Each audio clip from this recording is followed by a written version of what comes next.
السلام علیکم ورحمۃ اللہ وبرکاتہ۔ ناظرین کرام، محرم میں وہ کون سے مردے ہیں جو روتے ہیں، اور محرم آنے سے وہ کون سے مردے ہیں جن کے عذاب کو بڑھا دیا جاتا ہے؟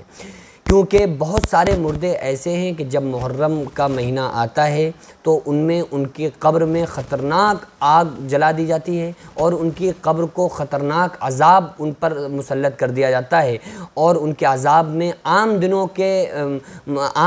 کے لحاظ سے ان کے محرم میں ان کے عذاب میں اضافہ کر دیا جاتا ہے، عذاب کو بڑھا دیا جاتا ہے۔ اور انہی کے ساتھ کچھ مردے ایسے ہوتے ہیں جن کے عذاب میں تخفیف بھی کر دی جاتی ہے۔ تو وہ کون سے لوگ ہیں جن کے عذاب میں تخفیف کی جاتی ہے؟ تو دیکھیے، وہ لوگ ہیں کہ جو محرم میں جب وہ دنیا میں رہتے تھے تو ان کی محبت اور ان کا عشق امام حسین علیہ مقام علیہ السلام سے ان کی نسبتیں مضبوط تھیں، اور وہ غم حسین کو اپنے دل میں پیوست رکھے ہوئے تھے۔ تو ان کو اس محبت کا ان کو صلہ عطا کیا جاتا ہے کہ اگر ان پر ان کے گناہوں کے سبب عذاب ہو بھی رہا ہوتا ہے تو ان کے عذاب کو ختم کر دیا جاتا ہے۔ آپ یہ سمجھیں نا کہ پیارے نبی صلی اللہ علیہ وسلم کی جب ولادت ہوئی، آقا علیہ السلام جب پیدا ہوئے نا، تو ابو لہب چونکہ حضور صلی اللہ علیہ وسلم کا چچا تھا، تو جب اس کی باندی نے، ابو لہب کی باندی نے آ کر یہ خبر دی کہ اے ابو لہب، تمہارے یہاں تمہارا بھتیجا پیدا ہوا ہے،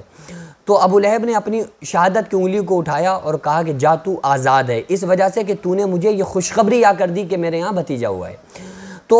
اس محبت میں، یعنی کہ جو پیارے نبی صلی اللہ علیہ وسلم جب پیدا ہوئے تو اس نے اپنی باندی کو، جس نے آ کر یہ خبر دی تھی کہ آپ کے یہاں بھتیجا پیدا ہوا ہے،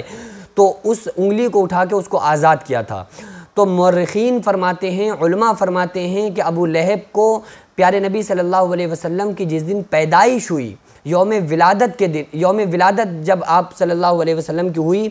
اس دن ابو لہب کی اس انگلی کے عذاب میں تخفیف کر دی جاتی ہے۔ بعض علماء کہتے ہیں کہ اس انگلی سے عذاب کو ہٹا دیا جاتا ہے، ورنہ اس کے رویاں عذاب میں مبتلا رہتا ہے۔ تو اس محبت کی وجہ سے کہ جو اس نے نبی صلی اللہ علیہ وسلم کی محبت میں، جب آپ پیدا ہوئے تھے اس وقت محبت میں، چونکہ اس وقت آقا علیہ السلام سے کوئی اس کی دشمنی نہیں تھی، کیونکہ آقا علیہ السلام نے اسلام کا، آپ نے نبوت کا دعویٰ نہیں کیا تھا اور لوگوں کو اسلام کی بات نہیں بتائی تھی، لوگوں کو کلمہ نہیں پیش کیا تھا، تو اس وجہ سے اللہ تبارک و تعالیٰ اس کے عذاب میں اسی دن تخفیف فرماتا ہے۔ تو اسی طریقے سے جو لوگ عشق حسین میں دنیا سے جاتے ہیں، امام حسین علیہ السلام کی محبت دل میں رکھ کے جاتے ہیں، تو اگر ان کے صغیرہ کبیرہ گناہوں کی وجہ سے ان پر عذاب ہوتا ہے تو محرم آنے کی وجہ سے ان کی اس یادداشت، جو وہ جس طریقے سے انہوں نے زندگی گزاری تھی، تو اللہ تبارک و تعالیٰ ان کے ان گناہوں کو اس محبت کی وجہ سے اللہ سے غالب گمانی رکھنا چاہیے کہ ان کے عذاب میں تخفیف ہو جاتی ہے۔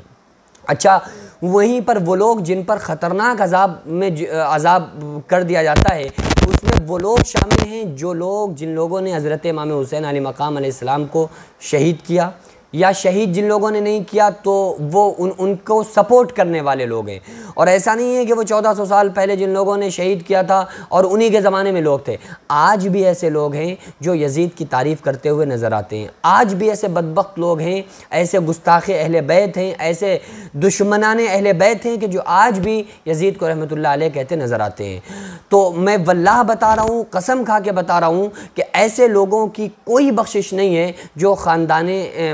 خاندان رسول صلی اللہ علیہ وسلم سے بغض و عداوت رکھے، کیونکہ اللہ تبارک و تعالیٰ ایسے لوگوں کو ہرگز معاف نہیں کرتا ہے۔ اور جیسے ہی اہل